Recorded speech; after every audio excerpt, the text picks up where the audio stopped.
Наср сүресі. Рахман, әрі аса рақымды Алланың атымен бастаймын. Алланың жәрдемімен көптеген жеңістерге жол ашқан, ұлы жеңісі келген кезде, сондай-ақ адамдардың лек-легімен Алланың дініне кіргенін көргеніңде, міне сонда Раббыңды мадақ айтып ұлықта, һәм одан кешірім тіле, өйткені ол тәуәп, құлдарының шынайы тәубесін қабыл етуші.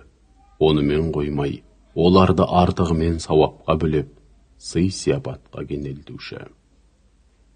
Тәббәт сүресі.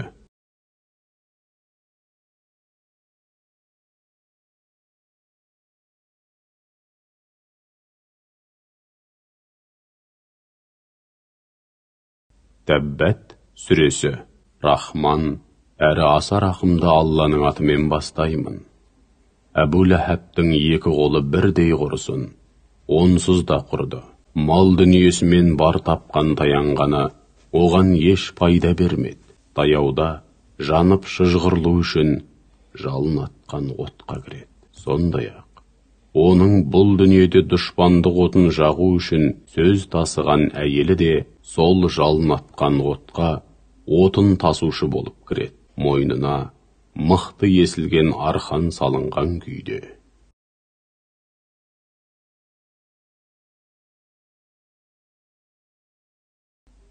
Ықылас сүресі. Рахман, әрі аса рақымды Алланың атымен бастаймын. Оларға айт, ол Алла жалғыз. Алла самат, ешкімге және еш нәрсеге мұқтаж емес. Керісінше, күллі жаратылыс оған мұқтаж. Ол тумаған да, туылмаған да. Оның ешбір теңдесі де жоқ.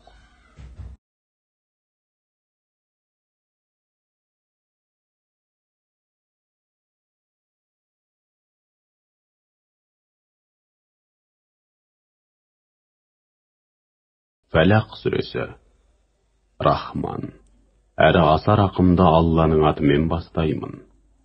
Оларға айт, таң шапағының Раббысына сақтай көр деп сыйынам.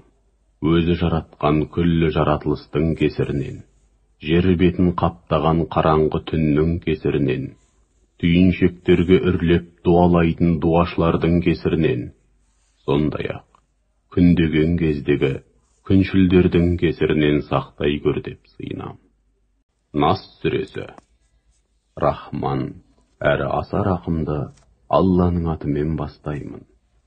Оларға айт, сақтай көр деп сыйынам адамдардың Раббысына, адамдардың иесіне, адамдардың тәңіріне, әзәзіл шайтанның кесірінен, адамдардың көкірегіне уәсуәсе салатын әзәзіл шайтанның кесірінен сақтай көр деп сыйынам деп айт.